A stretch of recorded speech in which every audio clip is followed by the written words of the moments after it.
Hello বন্ধুরা, আমাদের YouTube চ্যানেলের পক্ষ থেকে একবার স্বাগত। আজকে এই ভিডিওতে আমরা আলোচনা করব পশ্চিমবঙ্গে জিডিএস এর কাট অফ 2024 সম্পর্কে। অর্থাৎ কোন কোন ক্যাটাগরিতে কি রকমের কাট অফ থাকতে পারে এবং তোমাদের কত পার্সেন্ট নম্বর থাকলে অবশ্যই অ্যাপ্লিকেশন করা উচিত, কোন কোন সার্কেল অবশ্যই অ্যাপ্লিকেশন করা উচিত, প্রত্যেকটি তথ্য সম্পর্কে আলোচনা করব। তো তাই শুরু থেকে শেষ পর্যন্ত অবশ্যই ভিডিও দেখতে থাকো। যারা জিডিএস এর জন্য অ্যাপ্লিকেশন করেছো বা করবে ভাবছো, তাদের প্রত্যেকের জন্য আজকের এই ভিডিওটি অত্যন্ত গুরুত্বপূর্ণ হতে চলেছে। যারা ভিডিওটি দেখছো অবশ্যই লাইক করে দেবে, শেয়ার করে দেবে এবং তার পাশাপাশি নিয়মিত চাকরি বিজ্ঞপ্তিগুলি পাওয়ার জন্য অবশ্যই চ্যানেলটি সাবস্ক্রাইব করে রাখো। তো দেখো, এই যে লিস্ট তোমরা দেখতে পাচ্ছ, এটি হচ্ছে 2023 সালের জিডিএস এর ক্ষেত্রে মেরিট লিস্ট এবং এই লিস্ট হচ্ছে লিস্ট 1। এই লিস্ট 1 কিন্তু অত্যন্ত গুরুত্বপূর্ণ। এখানে তোমাদের জানিয়ে রাখি, এই যে লিস্ট 1 রয়েছে, এই ধরনের বিভিন্ন লিস্ট কিন্তু জারি হবে। প্রথম লিস্টে যাদের নাম থাকবে তারা সবাই যদি ডকুমেন্ট ভেরিফিকেশন না করে তাহলে দ্বিতীয় লিস্ট জারি হবে, এবং দ্বিতীয় লিস্টের ক্ষেত্রেও যদি তারা সবাই ডকুমেন্ট ভেরিফিকেশন না করে তাহলে তৃতীয় লিস্ট জারি হবে।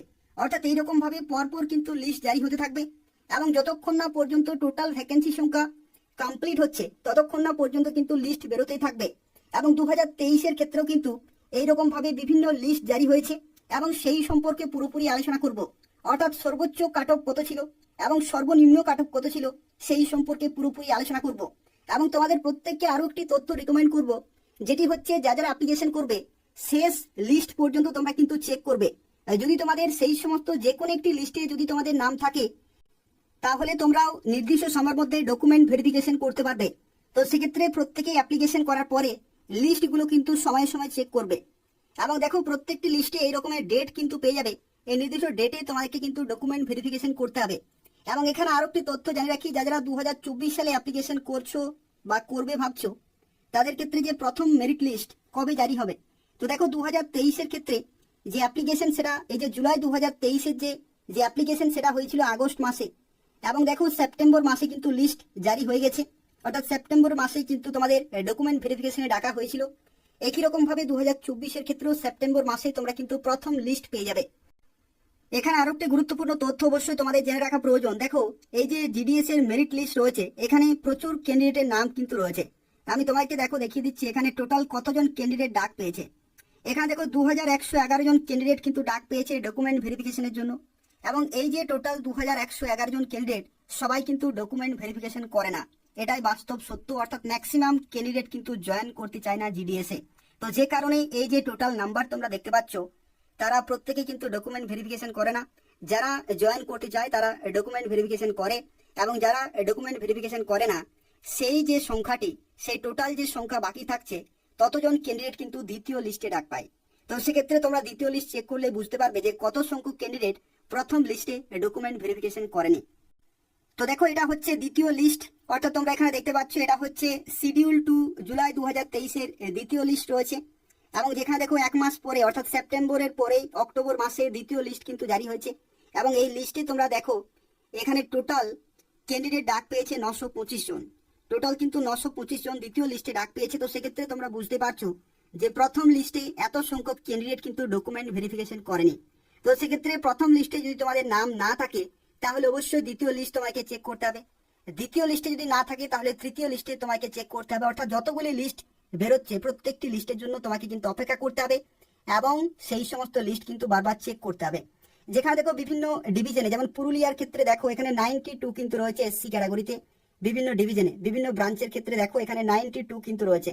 আবার কিছু কিছু জায়গাতে দেখো পিডাব্লিউডির ক্ষেত্রে 86 রয়েছে। তো সেক্ষেত্রে দেখো দ্বিতীয় লিস্টেই এখানে 90%ও কিন্তু রয়েছে, দেখতে পাচ্ছ 90 রয়েছে এসসি ক্যাটাগরিতে। আর এম এস এসবি ডিভিশনে খড়গপুর রয়েছে। একই রকম ভাবে এইরকম দেখতে পাচ্ছ বিভিন্ন ডিভিশনে কিন্তু পার্সেন্টেজ গুলো খুব একটা বেশি কিন্তু নেই। তো সেক্ষেত্রে তোমাকে এখান থেকে দেখে দেখে কিন্তু সেই সমস্ত লোকেশন গুলোতে অ্যাপ্লিকেশন করতে হবে বা সেই সমস্ত ডিভিশনে কিন্তু অ্যাপ্লিকেশন করতে হবে যে সমস্ত ডিভিশনে পার্সেন্টেজ খুব একটা বেশি কিন্তু থাকে না। এটা হচ্ছে দ্বিতীয় লিস্টের ক্ষেত্রে। কিন্তু পরবর্তী যে লিস্টগুলো রয়েছে সেই লিস্ট যদি তোমরা চেক করো তাহলে খুব একটা পার্সেন্টেজ কিন্তু হাই থাকবে না। এটা হচ্ছে দ্বিতীয় লিস্ট, যে কারণে দেখতে পাচ্ছ 95 96 কিন্তু রয়েছে। আবার কিছু কিছু জায়গাতে দেখতে পাচ্ছ 84 রয়েছে পিডাব্লিউডি। একই রকম ভাবে দেখো এখানে 94 রয়েছে ওবিসিতে। ঠিক আছে, ওবিসিতে 94 রয়েছে। আবার ওবিসিতে এখানে 95 রয়েছে। তো সেক্ষেত্রে কিছু কিছু জায়গাতে ওবিসির ক্ষেত্রে 94, আবার কিছু কিছু জায়গাতে ওবিসির ক্ষেত্রে 95। তো যে সমস্ত ডিভিশন রয়েছে এই নির্দিষ্ট ডিভিশনে কিন্তু তোমাকে সিলেক্ট করে অ্যাপ্লিকেশন করতে হবে, তাহলে কিন্তু চাকরি পাওয়ার সম্ভাবনা অনেক বেশি।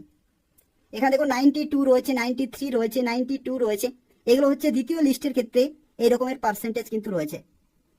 একই রকম ভাবে দেখো এটা হচ্ছে 6 নম্বর লিস্ট, অর্থাৎ প্রথম লিস্টে যারা ডকুমেন্ট ভেরিফিকেশন করেনি তাদের ক্ষেত্রে দ্বিতীয় লিস্ট জারি হয়েছে।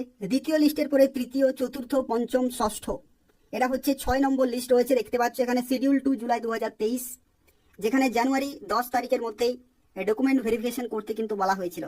তো সেক্ষেত্রে দেখো 6 নম্বর কিন্তু লিস্ট এটি, এবং এখানে দেখো বিভিন্ন ক্যান্ডিডেট কিন্তু ডাক পেয়েছে, অর্থাৎ এখানেও দেখো টোটাল 83 জন ক্যান্ডিডেট কিন্তু ডাক পেয়েছে। তো সেক্ষেত্রে সর্বশেষ লিস্ট পর্যন্ত তোমাকে কিন্তু অপেক্ষা করতে হবে। এবং এখানে দেখো পার্সেন্টেজ, এসসি ক্যাটাগরিতে 94, ইডব্লিউএস এখানে 90, 84, এসসি ক্যাটাগরিতে 92 কিন্তু রয়েছে, অর্থাৎ পার্সেন্টেজ দেখো অনেক কিন্তু কমে গেছে এখানে। তো সেক্ষেত্রে যখন তোমরা অ্যাপ্লিকেশন করবে, যে সমস্ত ডিভিশনের পার্সেন্টেজ খুব একটা বেশি নেই সেই সমস্ত ডিভিশনগুলিতে কিন্তু তোমাকে অ্যাপ্লিকেশন করতে হবে। এখানে দেখো বারাসাতের ক্ষেত্রে দেখো যারা পিডাব্লিউডি ক্যান্ডিডেট রয়েছে, পিডাব্লিউডি বিতে দেখো 62.25 কিন্তু রয়েছে। এসসি ক্যাটাগরিতে দেখো 92, এসসি ক্যাটাগরিতে আবার 94ও কিন্তু রয়েছে, অর্থাৎ বিভিন্ন লোকেশন এবং বিভিন্ন পার্সেন্টেজ কিন্তু রয়েছে। তো সেক্ষেত্রে সেই সমস্ত জায়গাগুলি তোমাকে কিন্তু সিলেক্ট করে অ্যাপ্লিকেশন করতে হবে। এবং এই যে পিডিএফ গুলি রয়েছে সেগুলো আমি ডেসক্রিপশন বক্সে দিয়ে দেবো, সেখান থেকে তোমরা এগুলো দেখে দেখে অ্যাপ্লিকেশন করবে। যেমন দেখো হাওড়া ডিভিশন খুব একটা ভালো লোকেশন, কিন্তু 90 এখানে কিন্তু রয়েছে। একই রকম ভাবে দেখো বীরভূমের ক্ষেত্রে 91 রয়েছে এসসি ক্যাটাগরিতে। জেনারেলের ক্ষেত্রেও দেখো এখানে জেনারেল ক্যাটাগরিতে 94, আবার জেনারেল ক্যাটাগরিতে 99, আবার জেনারেল ক্যাটাগরিতে 93 রয়েছে। তো সেক্ষেত্রে দেখো বিভিন্ন লোকেশন, বিভিন্ন পার্সেন্টেজ কিন্তু রয়েছে। অর্থাৎ যদি তোমাদের খুব বেশি একটা পার্সেন্ট যদি নাও থাকে তবু তুমি চাকরি পেতে পারো, যদি তোমাদের ডিভিশন সিলেকশন ঠিক থাকে তাহলে। তো সেক্ষেত্রে ডিভিশনগুলো কিন্তু সিলেক্ট করতে হবে। যদি তোমাদের অনেক বেশি পার্সেন্টেজ থাকে তবু কিন্তু তুমি চাকরি নাও পেতে পারো, যদি তোমাদের ডিভিশন সিলেকশন ভুল হয় তাহলে। তো সেগুলি তোমাকে কিন্তু নিজের থেকে দেখতে হবে এগুলো, এবং দেখে দেখে যে সমস্ত জায়গাতে পার্সেন্টেজ খুব একটা বেশি নেই সেই সমস্ত জায়গাগুলোকে কিন্তু টার্গেট করে অ্যাপ্লিকেশন করতে হবে। এখানে দেখো ওবিসির ক্ষেত্রে দেখো কলকাতা নর্থ ডিভিশন, অনেকেই ভাবে যে কলকাতাতে পার্সেন্টেজ খুব একটা বেশি থাকবে, যে কারণে ম্যাক্সিমাম ক্যান্ডিডেট অ্যাপ্লিকেশন করেনি, এবং যে কারণে দেখতে পাচ্ছ 91 কিন্তু নেমে গেছে। তো এইরকম ভাবে কিন্তু তোমাকে জায়গাগুলো দেখে দেখে কিন্তু অ্যাপ্লিকেশন করতে হবে। অনেকেই কলকাতাতে দেখো এখানে কলকাতাতে জেনারেলে 93 কিন্তু রয়েছে, আবার মালদার ক্ষেত্রে দেখো 99 কিন্তু রয়েছে জেনারেল ক্যাটাগরিতে। তো অনেকেই হয়তো ভেবেছিল 2023 সালে যে মালদাতে জেনারেল ক্যাটাগরি খুব একটা বেশি কাট অফ যাবে না, কিন্তু দেখো 99 কিন্তু রয়েছে। আবার কলকাতার ক্ষেত্রে এখানে 93 কিন্তু আছে। তো সেক্ষেত্রে যে সমস্ত লোকেশনে নর্মালি পার্সেন্টেজ খুব বেশি থাকে সেই সমস্ত লোকেশনে আবার হঠাৎ করে ডাউনও কিন্তু হয়ে যায়। তো সেই সমস্ত জায়গাগুলি বেছে তোমাকে কিন্তু অ্যাপ্লিকেশন করতে হবে। এখানে দেখো পিডাব্লিউডি সি তে রয়েছে 87, আবার এখানে 77ও কিন্তু রয়েছে। পিডাব্লিউডি যারা রয়েছে তাদের ক্ষেত্রে এখানে দেখো একটি তথ্য বলে দিচ্ছি। পিডাব্লিউডি যারা রয়েছে যদি তোমাদের 75% থাকে মিনিমাম, তাহলে অবশ্যই প্রত্যেকে অ্যাপ্লিকেশন করে দেবে, কিন্তু ডিভিশনগুলো কিন্তু তোমাকে খুব ভালোভাবে সিলেক্ট করতে হবে।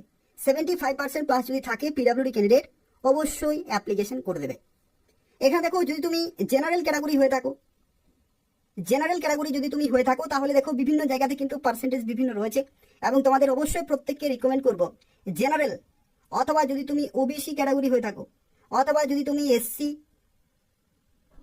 অথবা যদি তুমি এসটি ক্যাটাগরি হয়ে থাকো, প্রত্যেকে যদি তোমাদের 90% নম্বর থাকে মিনিমাম, তাহলে প্রত্যেকেই অবশ্যই অ্যাপ্লিকেশন করে দেবে। কিন্তু সঠিকভাবে তোমাদেরকে ডিভিশনগুলো কিন্তু সিলেক্ট করতে হবে, এবং যে মেরিট লিস্ট সেই মেরিট লিস্টে যে শেষ মেরিট লিস্ট অর্থাৎ লাস্ট মেরিট লিস্ট পর্যন্ত কিন্তু তোমাকে অপেক্ষা করতে হবে। তোমাদের নামগুলো কিন্তু চেক করতে হবে সময়ে সময়ে, ঠিক আছে? 90% যদি নম্বর থাকে তাহলে অবশ্যই অ্যাপ্লিকেশন করে দেবে এই সমস্ত ক্যাটাগরিতে। আবার কিছু কিছু জায়গাতে এর থেকে কমও কিন্তু হয়ে থাকে। যদি তুমি দেখো আন্দামান নিকোবরের ক্ষেত্রে, তো সেই সমস্ত জায়গাগুলিতে তোমরা কিন্তু চাকরি করতে চাইবে না। দেখো এখানে আন্দামান নিকোবর আইল্যান্ডের ক্ষেত্রে দেখো 87 কিন্তু রয়েছে এসটি ক্যাটাগরিতে। তো সেই সমস্ত লোকেশনে যদি তুমি অ্যাপ্লিকেশন করতে চাও তাহলে চান্স কিন্তু বেড়ে যায়। তো নর্মালি সেখানে তারা ম্যাক্সিমাম ক্যান্ডিডেট অ্যাপ্লিকেশন করবে না।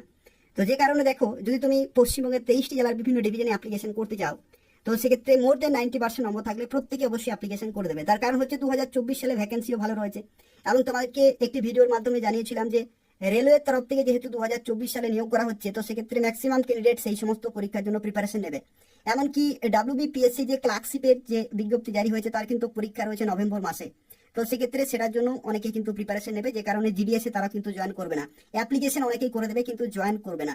তো যে কারণে তোমাকে যে লিস্ট রয়েছে সেগুলো কিন্তু সময় সময় চেক করতে হবে, এবং যদি নাম থাকে তাহলে অবশ্যই তোমরা ডকুমেন্ট ভেরিফিকেশন করে দেবে। তো এই হচ্ছে সম্পূর্ণ তথ্য। যারা অ্যাপ্লিকেশন করতে যাচ্ছ, এই ভিডিও ডেসক্রিপশন বক্সে লিংক রয়েছে, সেখান থেকে তোমরা অ্যাপ্লিকেশন করতে পারবে, যেখানে 5ই আগস্ট 2024 হচ্ছে এটা লাস্ট ডেট। এবং অ্যাপ্লিকেশন করার পরে যদি কোনো জায়গায় ভুল হয়ে থাকে তাহলে তোমরা এই নির্দিষ্ট ডেটে কারেকশন করতে পারবে। এবং তোমাদের সেপ্টেম্বর মাসে কিন্তু লিস্ট জারি হবে, প্রথম লিস্ট বেরোবে সেপ্টেম্বর মাসেই, এবং তার পরের মাসে দ্বিতীয় লিস্ট জারি হবে। এরকম ভাবে পরপর কিন্তু লিস্টগুলি আসতে থাকবে। তো সেক্ষেত্রে অ্যাপ্লিকেশন করার পরে প্রত্যেকটি লিস্ট তোমরা কিন্তু চেক করবে, যদি নাম থাকে তাহলে তোমরা ডকুমেন্ট ভেরিফিকেশন করতে পারবে নির্দিষ্ট সময়ের মধ্যেই, এবং তোমরা জয়েনিং নিতে পারবে বিভিন্ন ডিভিশনে। তো খুব ভালো সুযোগ রয়েছে, যেহেতু ভ্যাকেন্সিও খুব ভালো রয়েছে, এবং যেহেতু কোনো রকমের পরীক্ষা হচ্ছে না, পার্সেন্টেজ যদি খুব ভালো থাকে তাহলে খুব সহজেই তোমরা বিপিএম, এবিপিএম এবং ডাক সেবক পোস্টে চাকরি পেতে পারো। তো সেক্ষেত্রে প্রত্যেকেই অ্যাপ্লিকেশন করে দেবে।